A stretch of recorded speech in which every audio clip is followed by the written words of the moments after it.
네, 서지 자료에 이제 기초 탐구 과정 중에서 습도에 관한 설명을 해보도록 하겠습니다. 일단 우리가 일상생활에서 습도라는 말은 굉장히 자주 쓰고 있죠. 우리가 일상생활에서 쓰는 습도는 주로 상대 습도를 일컫는 말입니다. 상대 습도라는 건 뭐냐 하면, 우리가 현재 기온에서 그 해당 공기 1kg이 최대한 가질 수 있는 수증기량이 있겠죠. 그래서 우리가 그걸 포화 수증기량이라고 표현을 하는데요. 현재 기온에서의 포화 수증기량 분의 실제 그 공기가 가지고 있는 수증기량 곱하기 100을 한 것이 상대 습도입니다. 따라서 상대 습도가 높다라는 말은 예를 들면 우리가 그 공기에서 포화 수증기량 자리가 100개인데 이 100개를 꽉 채우면 채울수록 상대 습도는 높아지겠죠. 수증기량이 많은 거니까 우리는 습하다 이렇게 느끼는 거죠. 그래서 우리가 같은 온도의 날씨라고 하더라도 이 상대 습도가 높냐, 낮냐에 따라서 느껴지는 체감 온도가 확 다르죠. 따라서 습도는 우리 생활 중에서 여러 가지 날씨 지수에 영향을 미치게 됩니다. 불쾌 지수, 식중독 지수, 공부 지수 등 여러 가지 생활 속 인간의 활동에 영향을 주게 되는 것이죠. 그래서 이 서지 자료에는 이제 습도에 관한 설명이 전반적으로 쭉 실려 있습니다. 사실 습도에는 상대 습도 말고도 절대 습도, 그 다음에 시료 습도, 이런 여러 가지 습도 지수들이 있는데요.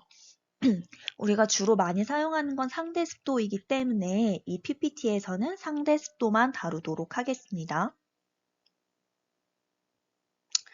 네, 그 다음에 이제 이슬점 온도라는 개념이 있어요. 이슬점 온도라는 건 뭐냐 하면 대기 중에 수증기가 물방울로 응결하기 시작하는 온도를 이슬점 온도라고 일컫습니다. 우리가 기온이 계속 낮아지다가 이슬점에 딱 도달하게 되면 바로 그때부터 수증기가 응결하기 시작하는 것이죠. 그래서 상대 습도가 높아질수록 이슬점 온도는 증가한다라는 관계가 있습니다. 그 다음에 대충 이제 우리가 습도를 어떻게 체감하고 있는지에 대해서 말씀을 드리면 습도는 대략 30% 미만이거나 80% 이상이면 우리가 좋지 않다, 기분이 좋지 않다 이렇게 느끼게 되고요. 그 다음에 만약에 습도가 40에서 60% 정도면 우리가 쾌적하다 이런 느낌을 느낄 수 있는 습도라고 합니다. 그래서 우리가 습도는 굉장히 면역력을 유지하고 건강한 신체 활동을 하는 데 있어서 매우 중요한 요소라고 할 수가 있죠. 그러면 도대체 이 습도는 누가 결정하냐, 어떤 것에 가장 영향을 많이 받냐라고 묻는다면 그것은 바로 지면의 상태입니다. 지면의 상태는 그 해당 공기가 호수나 강, 바다에 있냐, 이런 습한 곳에 있냐, 왜냐하면 여기서는 수증기를 공급해 줄 수가 있으니까요.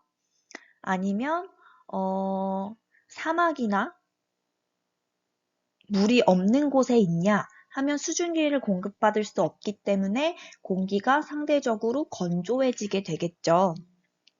그래서 여름철에 태풍이 잘 발생할 수 있는 이유가 바로 여기에 있습니다. 우선 해수의 온도가 높기 때문에 증발도 잘 되는데 증발을 하면서 수증기 공급을 바다니까 활발하게 할 수 있기 때문이죠. 그래서 여름철에 태풍이 잘 발생할 수 있는 이유는 바로 이런 면에 있다라고 이해하셔도 될 것 같습니다. 자, 그러면 우리가 습도를 측정할 수 있는 방법에 뭐가 있냐 하면 바로 요 건구, 습구, 온도계를 통해서 습도를 쉽게 측정할 수가 있습니다. 일단 요 건습구 온도계부터 살펴볼 필요가 있는데요. 여기에는 지금 아무것도 없지만 여기에는 헝겊이 젖어 있는 상태로 온도계에 쌓여 있습니다. 그러면 어떤 일이 일어날까요? 우리가 만약에 건조한 곳에 있다. 한다면 여기서 증발이 굉장히 활발히 일어나겠죠. 근데 증발이라는 것은 흡열 반응입니다. 즉, 주변의 열을 흡수해서 주변의 온도를 떨어뜨리는 반응입니다. 그래서 건조한 곳에 있다면 증발이 활발하게 일어나기 때문에 주변의 온도가 낮아지겠죠. 따라서 이제 건조한 곳에 있으면 습구 온도계는 건구 온도계보다 온도가 현저히 떨어지게 됩니다. 반대로 우리가 상대적으로 습한 곳에 있다라고 가정을 한다면 여기서 증발이 잘 일어나지 않겠죠. 그러면 흡열 반응도 잘 일어나지 않는 것이기 때문에 건구 온도와 습구 온도의 온도가 그렇게 그닥 큰 차이가 없을 것입니다. 그래서 우리가 건구 온도를 알고 있고 건구와 습구 온도의 차이를 이 온도계를 통해서 본다면 이렇게 측정하면 되는 거예요. 만약에 건구 온도가 24도고 습구 온도가 21도라면 지금 건구 온도와 습구 온도의 차이는 3도가 나는 것이죠. 그러면 현재 습도는 75%구나. 이렇게 읽어주시면 되는 겁니다. 그래서 건구 온도와 습구 온도계만 있으면 학생들과 아주 쉽게 교실의 습도를 측정할 수 있겠죠. 그래서 기초탐구 과정은 크게 이렇게 7차 시로 한번 이루어 봤습니다. 일단 1차 시에는 습도에 대한 전반적인 기초 지식을 쌓는 시간이라고 생각하시면 되겠습니다. 제가 차시는 1차 시로 잡아두기는 했지만 조금 더 시간이 필요하시면 2차 시까지도 활용을 하실 수 있을 것 같고요. 그 다음에 이제 2차 시, 3차 시에는 아까 말씀드린 건습구 습도계를 통해서 교실의 습도를 재어보는 방법 또는 좀 더 정확한 습도 센서를 이용해서 습도를 재는 방법이 있을 수 있겠습니다. 이때 우리 교실에 시간대별로 습도를 재보는 거죠. 아침, 점심, 조금 늦은 오후로 나누어서 습도를 재면 이게 하루 중 시간대별로 습도가 어떻게 변하는지 온도와의 상관관계를 알아볼 수도 있을 것 같고요. 그 다음에 환경적 요소를 조사해 보는 겁니다. 우리 교실에 에어컨이 어디 설치되어 있는데 에어컨 근처의 습도는 어떻고 에어컨과 좀 멀리 떨어져 있는 곳의 습도는 어떻더라. 이렇게 비교해 보는 실험을 할 수도 있을 것 같습니다. 그 다음에 마지막 4차시에서 7차시 정도에는 다른 활동은 앞선 활동과 비슷하지만 제가 솔방울로 천연 가습기, 제습기 만드는 활동을 한번 넣어봤습니다. 뒤에 가서 더 자세히 말씀드리도록 하겠습니다.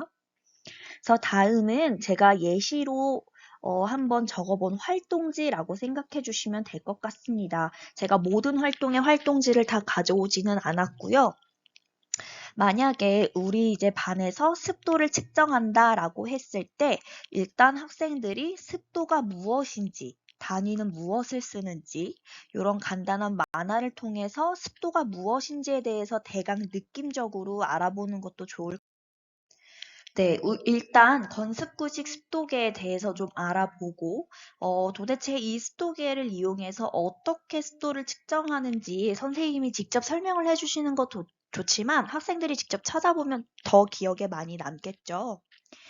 자, 그 다음에 이제 실제로 측정을 한번 해보는 겁니다. 시간에 따라서 우리 교실의 습도가 어떻게 변하는지 이렇게 시간대별로 정리를 해두면 굉장히 유용할 것 같아요. 그러니까 이 측정 시간을 뭐 1시간 이런 식으로 차이를 내는 게 아니라 오전, 그 다음에 뭐 점심, 좀 늦은 오후 이렇게 좀 시간 차이를 확실하게 해서 측정을 하시면 하루 동안의 습도가 어떻게 변하는지 측정하실 수 있을 것 같습니다. 자, 그 다음 습도를 측정할 때 특별히 주의해야 할 점 뭐 여러 가지가 있겠지만 우선 그러니까 습도를 측정하는 것을 뺀 나머지는 모든 조건은 다 동일해야겠죠. 뭐 창문이 뭐 2개 열려 있고 1개 열려 있고 이런 조건 모두 다 동일하게 해주셔야 한다라는 거. 그 다음에 여러 번 해서 평균값을 사용하면 아무래도 조금 더 정확한 실험이 될 수 있겠죠. 자, 그 다음 습도에 영향을 미칠 수 있는 것에 무엇이 있는지 조사해 봅시다. 학생들이 직접 조사해 보면 되는데요. 습도에 크게 영향을 미치는 건 당연히 온도 영향을 미치겠고, 그 다음에 수증기량, 수증기가 유입이 되냐 안 되냐 당연히 습도에 큰 영향을 미칠 겁니다. 그 다음에 바람이 어느 정도 세기로 부냐, 바람에 따라서 증발량이 달라지기 때문에 역시 습도에 영향을 미치겠죠. 네, 그래서 다음도 거의 비슷한 동일한 활동입니다. 이번에는 우리 학교의 습도를 측정하는데 대신에 환경을 달리해서 한번 측정을 해보는 겁니다. 조도, 그 다음 몇 층에서 측정하는지, 우리 교실의 위치 등 실내 온도에 영향을 줄 수 있는 모든 요소.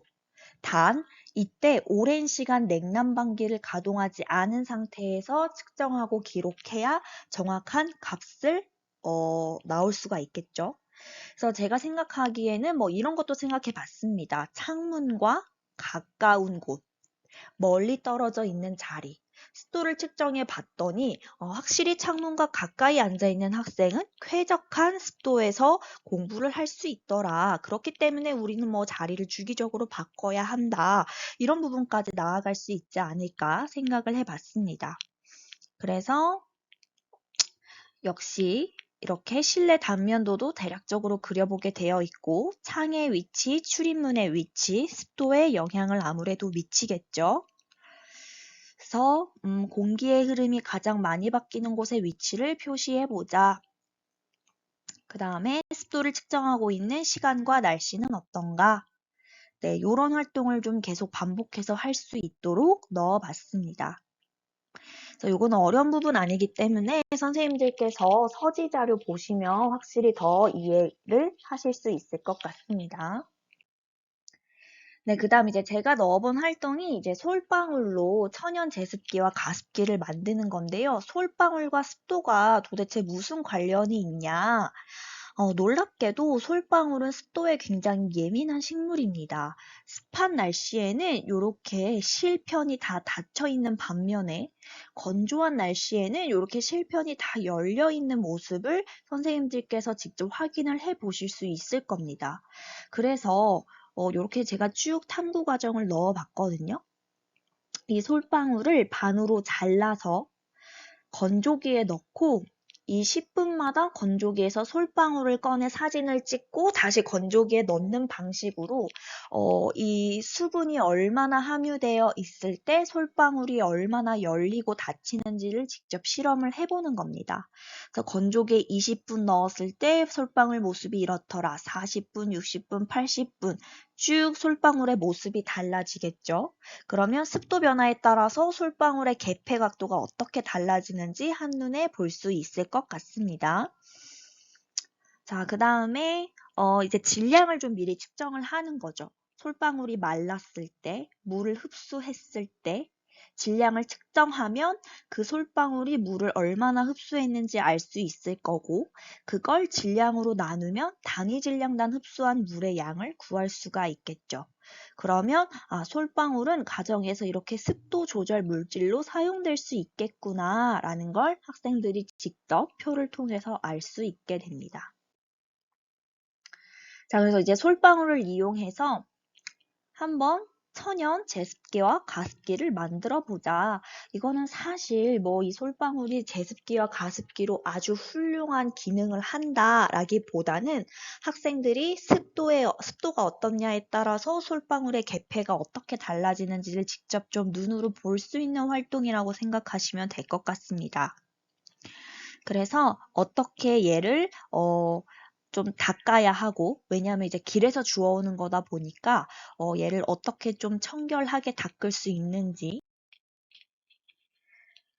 그래서 뭐 청결하게 하는 데는 베이킹소다 활용하시면 됩니다. 전혀 어렵지 않고요. 선생님들께서 학생들과 충분히 과학실에서 해보실 수 있을 만한 활동입니다.